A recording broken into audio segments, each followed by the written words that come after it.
Agora, o Walter, que vai falar sobre o texto PT em Tempos de Guerra. Bom dia, companheiros e companheiras. Eu queria começar repetindo aqui o que eu disse ontem para o pessoal que estava na sessão do Congresso. Essa instituição em que a gente está fazendo a nossa atividade, ela foi criada em 1986, ela foi criada para oferecer formação para os militantes do PT, da CUT, dos movimentos populares. O nome na época era Instituto Cajamar. O presidente do Instituto Cajamar era o Paulo Freire, professor Paulo Freire. Na coordenação geral, havia pessoas como Aloysio Mercadante, Oswaldo Vargas, Wilson Santa Rosa, Pedro Pontual, Vladimir Pomar. E nós tivemos, passando por aqui ao longo de vários anos, mais de 3.000 quadros do movimento sindical, popular e do PT. Várias das pessoas que hoje cumprem papéis importantes, inclusive no partido, no governo, no movimento sindical, passaram por esses cursos de uma instituição que foi criada 6 anos depois da fundação do PT e 3 anos depois da fundação da CUT, né? Ele foi fechado pouco a pouco, ao longo dos anos 90, um pouco como subproduto das mudanças que estavam ocorrendo no partido e na central nesse período. E foi aqui, em 1993, em setembro de 1993, que nós fundamos oficialmente a Articulação de Esquerda, né, numa sala que ficava lá embaixo. Ontem o Júlio Quadros e eu estávamos conversando, dizendo que a gente ia tirar uma foto com a Irine e com os que tiveram ali, e toda pessoa que está aqui, que tem 22 anos, nasceu depois da fundação da Articulação de Esquerda, né? A gente comentou, por exemplo, sobre o Giovanni, como é impressionante, né? Nós já temos mais de 2 décadas de existência. Os que têm 23 anos, tá certo? Bom, minha tarefa aqui é apresentar o texto Partido para Tempos de Guerra, que é uma das 7 teses que foi inscrita para debate no 5º Congresso do PT, e é também o texto que está em debate aqui no Congresso da Articulação de Esquerda. É um texto longo, de 28 páginas, do mesmo tamanho que o texto da mensagem, um pouco menor do que o texto da Construindo um Novo Brasil. Mas esse texto tem 4 partes, ele tem uma introdução, ele tem uma parte que fala das 5 tarefas, depois ele tem uma terceira parte que detalha as 5 tarefas, e tem uma última parte com medidas organizativas. Se considerar a primeira e a última parte, ou seja, a introdução e as 5 tarefas, e o detalhamento, são 4 páginas. Ou seja, o núcleo do documento é o que nós publicamos na edição de abril do Página 13. O resto é argumento. Qual é o nosso ponto de partida nesse texto? É afirmar uma coisa que já começa a ser dita abertamente por nós, mas que a gente tem que se convencer do tamanho do problema. Nós estamos vivendo a maior crise da história do PT, né? Nós estamos não só diante do risco de uma derrota, e esse risco está posto sempre na luta política, o risco de uma derrota, mas estamos postos diante do risco de uma derrota acompanhada de uma direitização geral da vida política do país e de uma desmoralização do PT. Uma desmoralização do PT. Uma derrota daquelas que pode ter um efeito traumático para a esquerda brasileira por décadas, similar àquela que o PTB e o velho Partido Comunista sofreram quando houve o golpe de 64, que como todos aqui eu acredito que lembram, não só está comemorando 51 anos, mas naquela época se dizia que não ia ocorrer porque o aparato militar do governo João Goulart e as tradições democráticas iriam impedir, né? O grave não é que a gente possa sofrer essa imensa derrota por ação da direita. A direita está no seu papel. O grave é que a gente pode sofrer essa derrota por responsabilidade nossa. Nós podemos ser derrotados por nós mesmos, né? Muitos anos com uma estratégia que, na nossa opinião, é uma estratégia de direita, uma estratégia direitista, uma estratégia moderada, uma estratégia de conciliação. Uma postura de vários setores hoje, que, para usar uma expressão velha, é liquidacionista. Agem como se tivessem como cabeça destruir o partido, porque não reagem. E um comportamento abúlico e catatônico de uma parcela importante de quadros do partido. E abúlico e catatônico não por razões pessoais. As pessoas que estão nessa atitude são corajosas. São pessoas que se jogaram na luta armada contra a ditadura militar, por exemplo. São pessoas que fizeram luta de massa no final dos anos 70. A abulia e a catatonia não é por razões psicológicas, não é medo, é por razões políticas. Construíram durante anos uma política de conciliação com a direita, construíram durante anos uma política de conciliação com o grande capital, construíram durante anos uma política que privilegiava a luta institucional e criaram uma armadilha da qual não conseguiremos sair a não ser rompendo com essa política. Portanto, adotando uma outra estratégia. E é muito difícil adotar uma outra estratégia, não é fácil. E reconhecer essa necessidade de fazer o giro é muito complexo. Agora, é importante a gente dizer aqui, o que está dito no nosso texto também com maneira clara, o que está acontecendo não é raio em céu azul, não é uma coisa inesperada, não é uma coisa surpreendente, né? Nós citamos já em vários espaços textos nossos dos últimos anos que vinham alertando para o que está acontecendo agora. E eu vou dar um exemplo que eu dei também no Congresso da Articulação de Esquerda em São Paulo, que é a leitura de um parágrafo, que está num artigo escrito pelo companheiro Rodrigo Viana, um jornalista que não é militante nosso, escreveu na revista publicada em agosto do ano passado, portanto o texto que vocês vão ouvir foi escrito antes da morte do Eduardo Campos, e foi escrito a pedido nosso, porque o texto dele trabalhava com dois cenários, o cenário de vitória e o cenário de derrota, e nós pedimos que se incluísse um terceiro cenário. E ele incluiu, as palavras são totalmente dele. Nós pedimos que fosse incluído um terceiro cenário, explicamos os motivos, e o que eu vou ler é estritamente a opinião dele, com base nessa discussão política que foi feita. Há também a possibilidade de um terceiro cenário, que seria trágico para o PT. Vitória apertada de Dilma, com um discurso mais à esquerda, e depois do início de um segundo mandato, o retorno ao centro, com a adesão do governo ao modelo de estabilização liberal. Isso jogaria gasolina nas ruas e faria o PT, a médio prazo, perder a hegemonia que ainda mantém entre os movimentos sociais e os sindicatos. Isso foi escrito antes da morte do Eduardo Campos naquele acidente de avião. Ou seja, não é raio em céu azul, não é inesperado, certo? Nós avaliávamos que havia a possibilidade desse cenário que a gente está enfrentando agora e tínhamos clareza do desastre, da tragédia que isso seria para o conjunto do PT. Quando a gente chama atenção para esse fato de que o que está acontecendo não é inesperado, que as críticas que a gente fazia há anos indicavam que podia ocorrer um cenário desse tipo, é comum a gente ouvir dentro do partido coisas do tipo, vocês estão massageando o ego de vocês, ou então, isso é mais ou menos como falar, vocês avisaram, para que falar isso, que atitude ruim, né? Veja, primeiro, nós fazemos questão sim de valorizar a reflexão coletiva que a tendência à articulação de esquerda tem feito há muitos anos. Se nós não valorizarmos essa reflexão, se nós não dissermos que serve para alguma coisa espaços como esse aqui, bom, para que a gente faz? Em segundo lugar, reforça a importância da gente divulgar mais a nossa opinião. Um companheiro Rubens estava ontem comentando que numa reunião de um diretório de base lá no Distrito Federal, as pessoas se assustaram quando ele contou algo que nós falamos há anos e repetimos no PED várias vezes, que a maior parte dos recursos que financiam o dia a dia do PT nos últimos anos vem de doações empresariais. A gente acha que as nossas opiniões, porque são ditas uma vez, são conhecidas das pessoas e não são.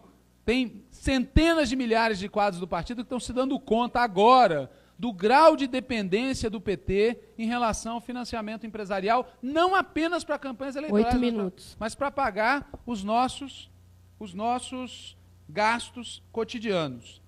E também é importante falar isso para enfrentar o estilo, que eu vou aqui resumir em 3 nomes, o estilo Couto, o estilo Beto e o estilo Lula, de fazer análise política. O estilo Couto é dizer onde foi que nós erramos. O estilo Beto é dizer o PT errou, tá certo? E o estilo Lula é dizer erraram. Existe uma maioria nesse partido que nesse momento tem que responder politicamente pelos problemas que a gente tem. E responder significa fazer autocrítica para começo de conversa. Nós também destacamos no texto que não é apenas um fenômeno brasileiro que a gente está vivendo. Quer dizer, a Argentina e a Venezuela também estão enfrentando uma crise similar. Vocês sabem que a Argentina, a Venezuela e o Brasil são o eixo da Unasul, a Unasul é o eixo da CELAC, a CELAC é o eixo da integração latino-americana, e é por isso que muita gente diz que o que nós estamos vivendo é resultado de uma conspiração que começa no Departamento de Estado dos Estados Unidos. O problema dessa análise é que conspirações existem sempre. E nem sempre a gente esteve numa crise dessas. Portanto, a gente deve reconhecer que existe sim influência dos Estados Unidos e dos seus aliados, mas não vamos responsabilizá-los por toda esta situação, porque senão a gente também seria obrigado a responsabilizá-los pelos momentos positivos que nós tivemos. O que nós achamos que existe aqui na Venezuela e na Argentina, apesar das imensas diferenças entre os três países, é um esgotamento de uma determinada estratégia que foi seguida nesses países e em outros governos progressistas e de esquerda da América Latina. A gente, no nosso documento, lembra que há várias maneiras de falar desse esgotamento da estratégia. Há aqueles que falam dos limites do reformismo nos países de capitalismo dependente, há aqueles que falam dos limites do progressismo num só país, há aqueles que falam dos limites do melhorismo sem reformas estruturais, há aqueles que lembram dos limites da social-democracia. Ontem o Júlio estava lembrando de documentos que a gente tinha produzido em 2005, que lembravam toda a experiência social-democrata termina com crise fiscal. Toda. Porque é da natureza. A social-democracia quer melhorar a vida do povo, cobrando através dos recursos que vêm dos impostos do grande capital. Quando o grande capital diz agora não mais, para ou de pagar imposto ou para de ter desenvolvimento econômico, os impostos caem, não se oferece mais as melhorias e o povo vota na direita na eleição seguinte. Esse roteiro é conhecido. Há 20 anos esse roteiro é conhecido. O importante a destacar é que se a crise é no Brasil, na Venezuela e na Argentina, o Brasil é o elo mais fraco. Nós consideramos hoje que o Brasil é o elo mais fraco. E é importante dizer aqui que alguns companheiros muito importantes e muito valorosos do nosso partido, nos últimos anos passaram olhando com desprezo a Argentina, faziam críticas à Venezuela, diziam que lá tinha conflito violento e uma direita radical porque a esquerda era rupturista, porque a esquerda não conciliava, porque a esquerda não conversava, não tinha diálogo, e nós não. E a vida está mostrando que não é a atitude da esquerda que determina o comportamento da direita. O comportamento da direita é similar em todos esses países no momento que ela diz não aceito mais mudanças em favor do povo. E pouco importa se a direita, a esquerda é mais ou menos moderada. Eles nos tratam aqui como bolivarianos. A gente tem vontade de rir, né? Quando vê esse tipo de crítica ao PT, ao nosso governo, etc. Ou a chorar, né? Eu prefiro rir, sempre rir é melhor, faz bem para a alma. O Brasil é o elo mais fraco por quê? Porque nós melhoramos a vida do povo via consumo, sem elevar no mesmo nível a consciência, a organização e a capacidade de mobilização do povo, porque nós mantivemos intacto o oligopólio da mídia e também a influência do setor privado na educação e na cultura. Portanto, nós mantivemos intacta a capacidade do grande capital e da direita formar a cabeça do povo brasileiro, porque nós não colocamos no centro da ação do nosso governo a luta contra os oligopólios. E é gozado, porque só tem combate contra a corrupção se enfrenta o oligopólio, porque o oligopólio é isso, que faz cartel, determina o preço, tá certo? Isso é o oligopólio. A corrupção é a gente estava vindo no carro lendo as notícias da Operação Zelotes e um dos descobertos na Operação Zelotes é o Gerdau, aquele do desenvolvimento gerencial, aquele cara que diz que tem que ensinar o setor público a funcionar, corrupto, tá certo? Corrupto. Essa é a verdadeira burguesia oligopolista brasileira contra a qual nós não conseguimos operar uma ação coordenada. Nós elegemos o presidente da República e a presidenta por 4 vezes seguidas e não conseguimos constituir maioria no Congresso Nacional, tá certo? Ao contrário, depois de 4 eleições, a maioria do Congresso Nacional é mais conservadora do que em 2002 e, para completar, nós somos o elo mais fraco dessa cadeia de... Cadeia é uma palavra ruim para falar ultimamente, né? Essa corrente de governos progressistas e de esquerda. Nós ganhamos em 2014... com um discurso pela esquerda e começamos o governo com o pé direito. Por tudo isso, nós estamos numa situação muito difícil agora.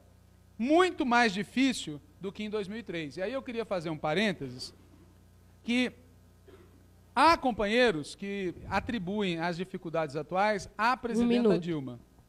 Eu posso falar por mais tempo? Obrigado. Ok. Mas cabe a mesa avisar, né? Sem problema nenhum.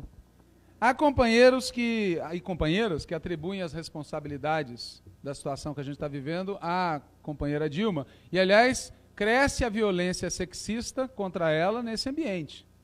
E nós temos que falar uma coisa muito clara, tá certo?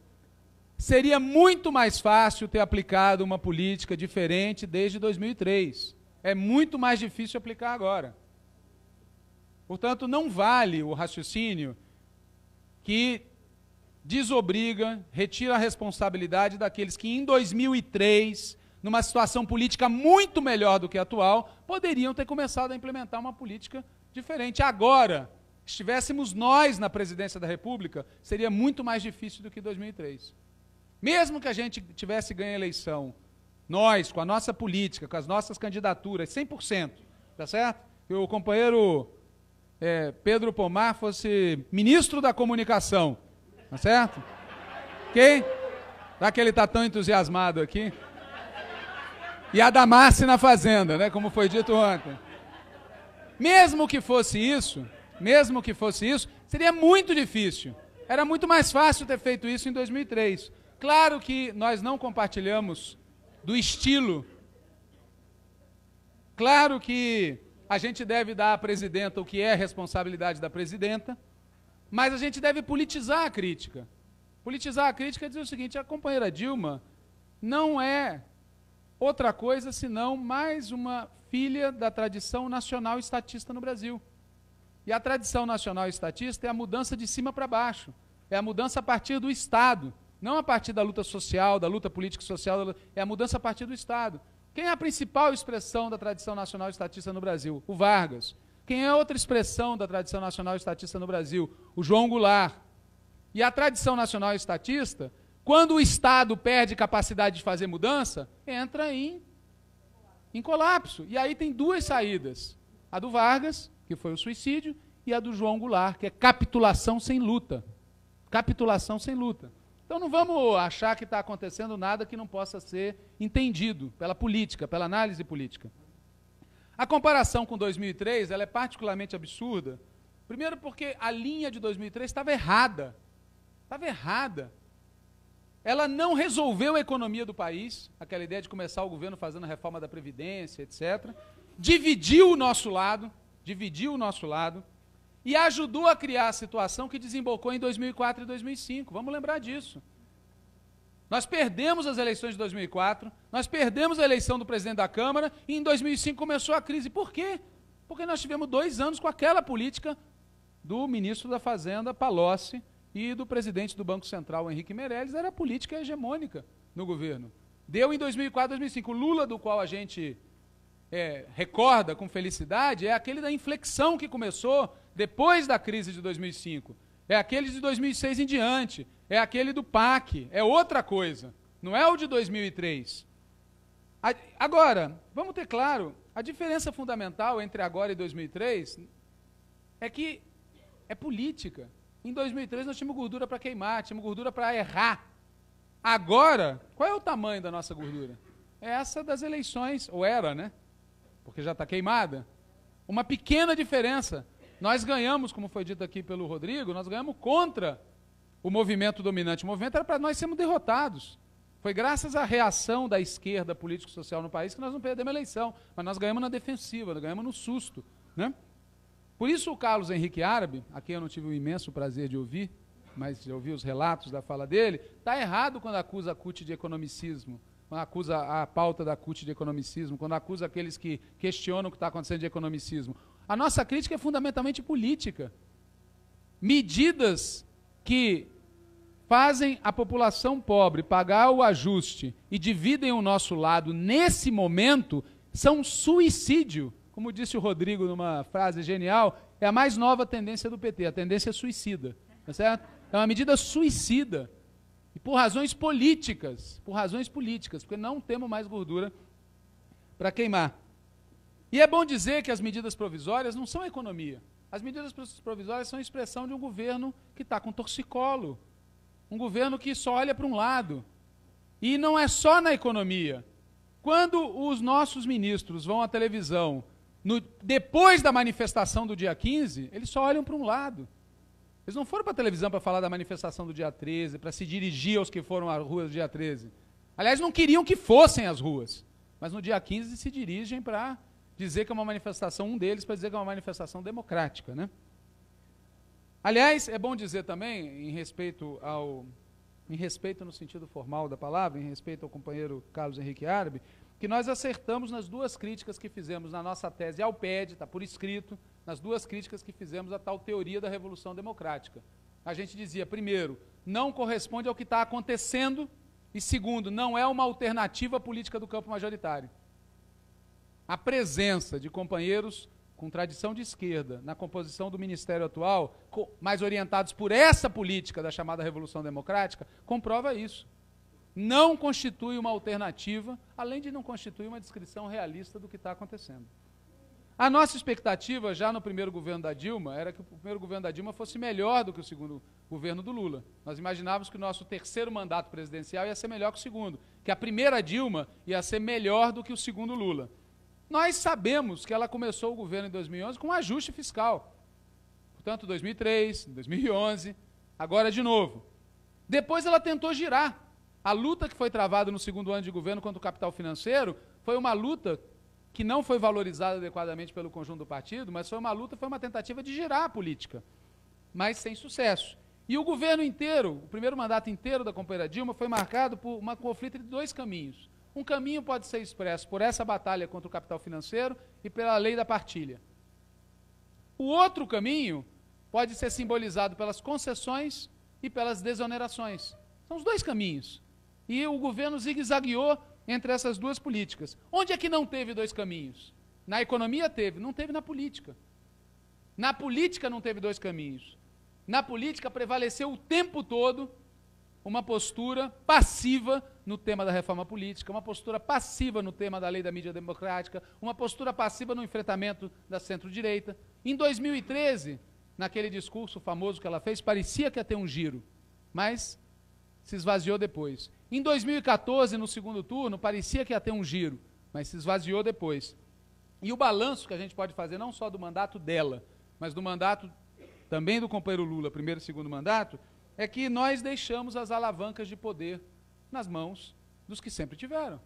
Nós não tocamos em quem controla a moeda no país, que continua sendo o oligopólio financeiro, nós não tocamos em quem controla a palavra no país, que continua sendo o oligopólio da mídia, e nós não tocamos em quem controla as armas no país, porque não houve absolutamente nenhuma medida para democratizar as Forças Armadas, as polícias militares, as polícias civis, os aparatos de segurança. Certo? Qual é o resultado disso do ponto de vista das classes sociais? A classe que é incorretamente denominada de classe média, os setores médios, ampliaram o ódio contra nós de 2003 para cá. E hoje o ódio contra nós é esmagador nesse setor. O grande capital mudou de posição várias vezes, mas hoje está em aberta oposição a nós. Nesse caso, pelas nossas qualidades e não pelos nossos defeitos. Aliás, é curioso ver como a ultra-esquerda não aprende nunca, porque eles continuam falando, um governo que tem o Levi, por que o capital vai querer derrotá-lo? É porque não basta ter o Levi.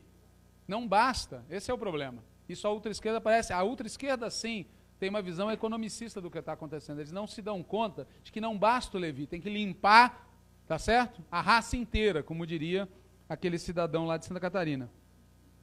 E, por fim, e o mais grave, não é que os setores médios nos odeiem, não é que o grande capital esteja em oposição total a nós. O mais grave é que cresceu na classe trabalhadora a desconfiança em relação a nós, né?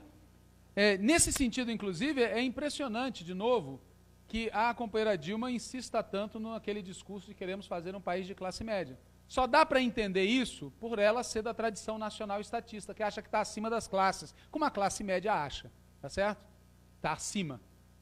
Ela reproduz isso, quando na vida real não é só que a gente são trabalhadores, mas é que os setores médios estão operando contra nós, e dizer que a gente quer construir um país com esses setores é um discurso sem nexo. Nós apontamos essa situação em 2005, em 2007, 2009, 2013, e qual foi a atitude da cúpula do nosso partido, da maioria, tá certo, da direção do nosso partido. Ironicamente, ano a ano, cresceu o setor da maioria do partido que reconhece que nós temos razão.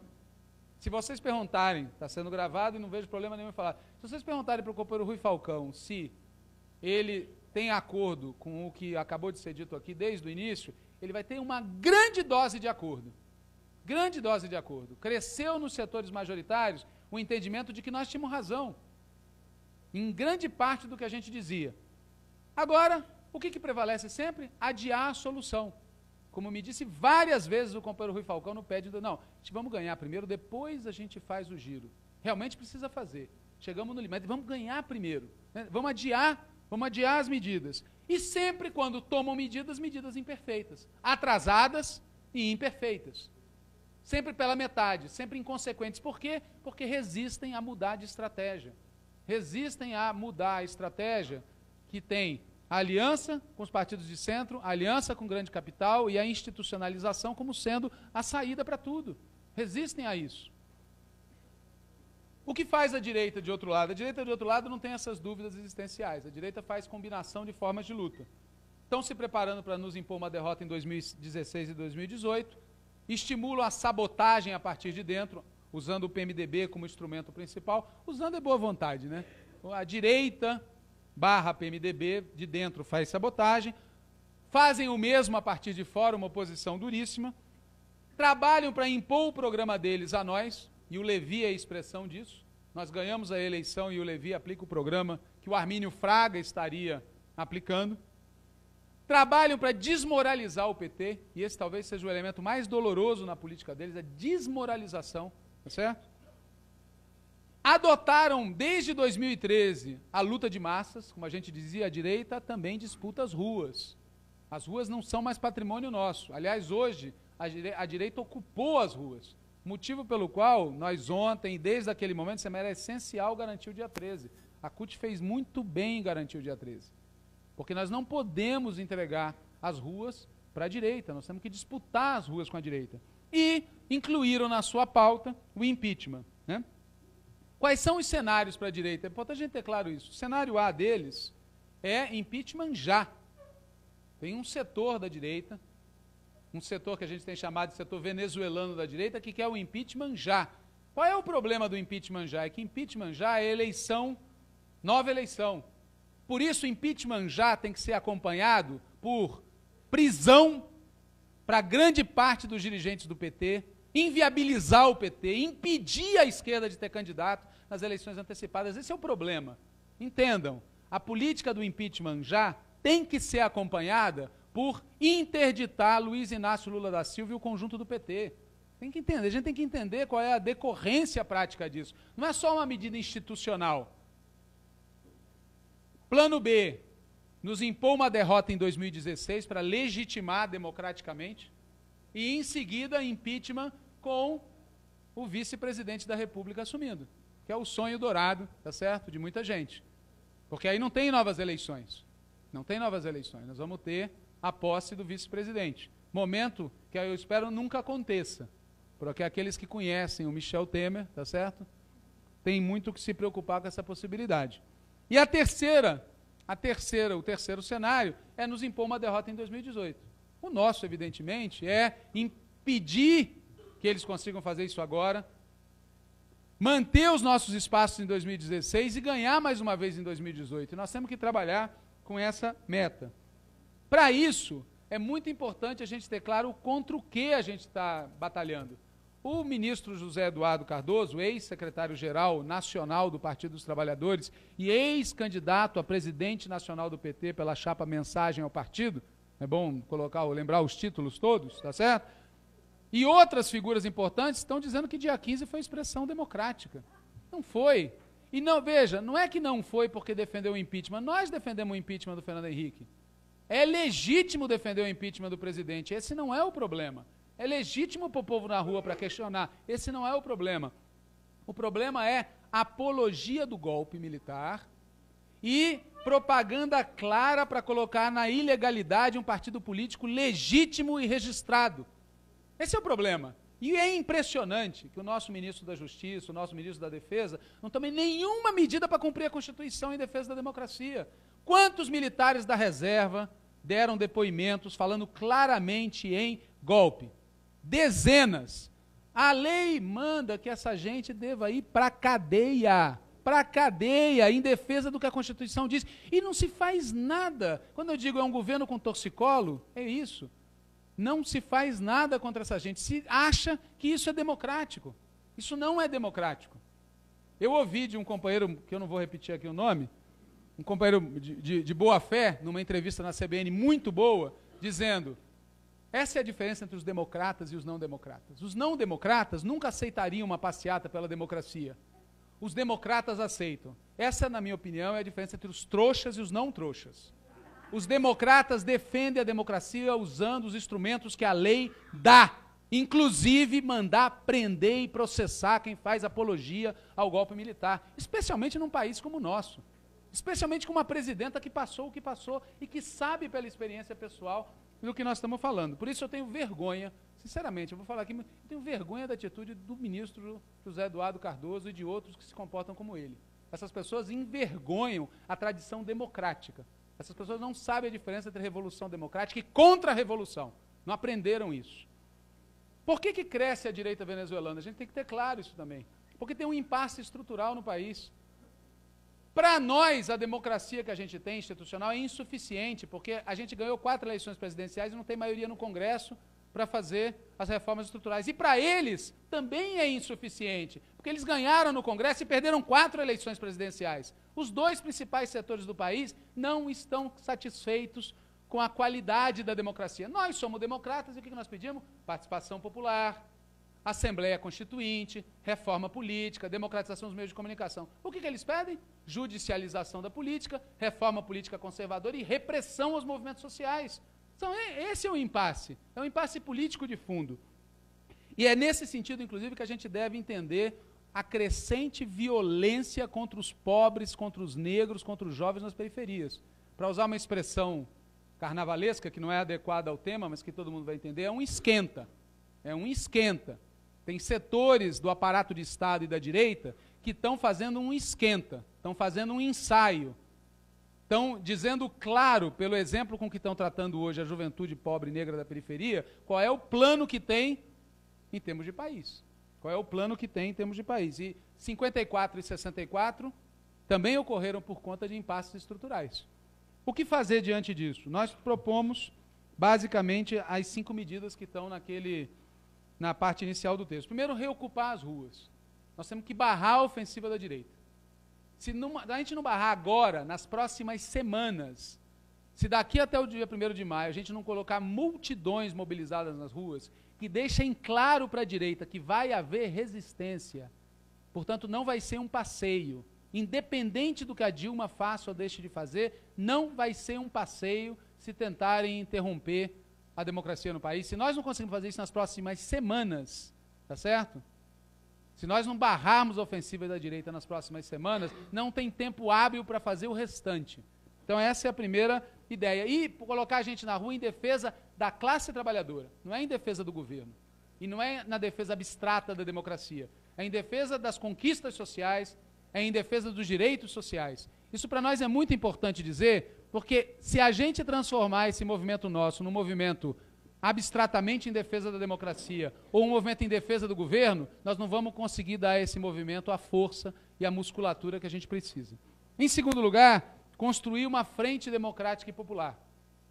Frente democrática e popular no sentido de que é uma frente com aqueles setores de esquerda que fizeram campanha e elegeram a Dilma no segundo turno, uma frente que é contra as medidas provisórias e contra a ofensiva da direita, mas é principalmente uma frente por reformas estruturais. Portanto, é uma frente ofensiva, é uma frente para criar as condições no país para a gente ter reformas estruturais. Em terceiro lugar, terceira medida, mudar a estratégia do PT e da maior parte da esquerda brasileira, porque não é só do PT. Isso significa não é possível continuar melhorando a vida do povo apenas através de políticas públicas, é preciso também de reformas estruturais. Não é possível manter uma política de alianças prioritária com a centro-direita. Nós temos que ter uma política de alianças prioritária com setores democráticos e populares. E não é possível manter a linha de conciliação de classe. Nós precisamos voltar a ter uma linha clara de enfrentamento do grande capital, enfrentamento da direita. Em quarto lugar, alterar a linha do governo. Vocês vejam que essa sequência aqui não é casual. Sim, o mais urgente, a construção da frente para viabilizar a resistência nas ruas e a luta pelas reformas estruturais, mudar a estratégia do PT, e, em quarto lugar, alterar a linha do governo. Nós queremos deixar isso claro porque nós não compartilhamos a ideia que o Lula tem expresso em vários locais, que é, na nossa opinião, ambígua, para dizer o mínimo. Não dá para, ao mesmo tempo, dizer mobilizem-se e Dilma aprove as medidas provisórias. Não é possível. Essa política ela não tem futuro algum. Nós temos que ter uma política clara sobre isso. As medidas provisórias são erradas, devem ser retiradas, elas estão equivocadas no princípio, porque elas não são capazes, como foi demonstrado ontem por várias pessoas, nem mesmo de resolver o problema fiscal. Não são capazes. Quer resolver o problema fiscal, que, aliás, em grande parte foi criado pelas desonerações? Imposto sobre grandes fortunas, redução do superávit primário, medidas para ampliar a tributação sobre quem tem, e não sobre quem tem tão pouco. Então, até do ponto de vista técnico, essas medidas são um sinal político, como já foi falado aqui ontem. Não são medidas tecnicamente adequadas. Elas são erradas, técnica e politicamente. Em segundo lugar, inverter a linha do governo. Nós não podemos ter um governo com torcicolo que só olha para a direita. E, por fim, nós temos que ter um governo que faça política. E fazer política é, inclusive, ser derrotado, mas estando do lado certo. É um governo que tem medo de comprar disputas políticas, porque já que vai ser derrotado, e o resultado disso tem sido recuo, recuo, recuo, recuo. E, por fim, mudar o PT. Né? Há uma lista de mudanças internas que eu não vou ler aqui, a Rosana já está olhando feio para a minha orelha, acho que eu já passei 2 vezes do tempo, então... Mas a lista é muito clara e é o acúmulo que a gente produziu aqui durante anos, inclusive o fim do PED, que é bom dizer, nós votamos contra. Eu fui atrás dos documentos da época de 99, quando foi aprovado no primeiro congresso do PT, o patrono do PED, o inventor do PED, chama Cristóvão Buarque. Cristóvão Buarque, porque achava que isso ia arejar o partido. Arejar o partido, tá certo? E nós votamos contra desde o primeiro dia, porque a gente dizia que isso ia contaminar o PT pela corrupção eleitoral predominante da democracia burguesa. A gente não imaginava na época quão longe isso ia chegar, tá certo? Então, uma série de mudanças internas, o enfrentamento ao tema da corrupção, tem uma resolução específica que vai ser proposta e apresentada em outro momento, mas o principal, pessoal, é que a gente retome o caráter de classe e o caráter militante do PT. Essa é a ideia principal nossa em termos do debate político. Encerro dizendo o seguinte, nós criamos nesses anos todos o mau hábito de dizer a verdade para nós mesmos. E esse é um mau hábito que a gente deve continuar cultivando, tá certo? Então, assim, nós temos que saber que as chances de reverter esse cenário são pequenas. E nós temos que dizer isso para as pessoas. Nós estamos numa situação em que a chance de reverter o cenário é muito pequena. Por quê? Porque é muito possível derrotar a direita sem o governo. Certamente é possível derrotar a direita com o governo, mas é impossível derrotar a direita se o governo trabalha contra nós. E é isso que a gente tem assistido. A mobilização, a pressão, e a cada ação que a gente faz no sentido de recompor, o governo adota medidas que tiram o discurso, que esvaziam, que são contraditórias com o nosso movimento. E é muito difícil, tá certo? Está sendo muito difícil convencer o governo de que é preciso mudar de linha. Em segundo lugar, o próprio partido, ainda que reconheça retoricamente, como o Bruno e a Ioli falaram ontem, a necessidade de mudar de linha, tem uma imensa dificuldade de traduzir as palavras em ação, por razões que a gente conhece. Agora, apesar disso, a gente não deve cair, tá certo? Nós não devemos estimular, apesar de ser difícil a situação, as chances serem pequenas, a gente tem que repudiar atitudes de desânimo, de desespero, de derrotismo e de desbunde. E as razões são muito simples, e eu queria encerrar com elas. Primeiro, o seguinte, mesmo no pior cenário, nós temos que resistir. Essa é a primeira razão. Mesmo no pior cenário, a gente tem que resistir. A gente não pode ser derrotado sem lutar. Tá certo? Nós não podemos ser derrotados sem lutar. Essa é a primeira coisa. Então, a atitude de desânimo, de desbunde, de desmoralização, provoca capitulação sem luta. Então nós temos que, em primeiro lugar, resistir por conta disso. Em segundo lugar, porque nós não podemos aceitar a ideia de que nós já fomos derrotados. Nós não podemos aceitar essa ideia. Nos enterrem depois que nos tiverem matado, mas não antes. Tem muita gente na ultra-esquerda, gente boa, inclusive dentro do PT, que já está perguntando o que vai ser depois. Eu falei, não sei se eu vou estar vivo depois, eu não quero que chegue depois, nós vamos impedir que chegue depois. Nós vamos lutar para que não chegue essa situação. Até porque, gente, vamos combinar, né? Se uma experiência histórica como o PT for derrotada, vai arrastar atrás de si toda a esquerda, e nós vamos ter décadas para fazer balanço, décadas para pensar o que fazer. Então vamos usar as nossas energias agora para impedir que aconteça um cenário desses.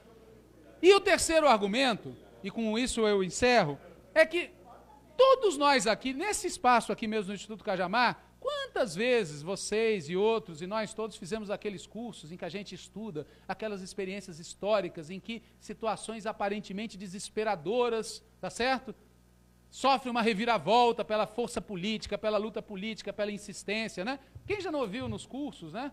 Aquelas revoluções que parecem milagrosas, né? O Fidel que desembarca com não sei quantos e consegue de 12 tomar o poder 3 anos depois, tá certo? Aquele cujo nome não deve ser nomeado, que com os nazistas a 100 quilômetros de Moscou convoca a comemoração da Revolução de Outubro e as tropas marchavam na Praça Vermelha e iam combater em seguida. Imagina se um soldadinho lá perguntasse, camarada, será que a gente vai ganhar?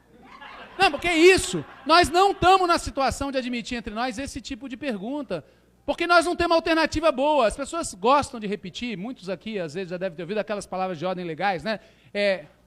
Vitória ou morte. E acham que as pessoas quando falam isso, falam por razões retóricas, não é porque tem circunstâncias na vida que ou é vencer ou é morrer. E como morrer não é solução, só tem uma solução, que é lutar para impedir que esmaguem, e nós fizemos isso, é bom lembrar. Em 2005 a situação era desesperadora. Quantos setores do PT, Guxiquem, que infelizmente não está mais conosco, e Clara Ante, por exemplo, que foram propor para o Lula se desfiliar do PT.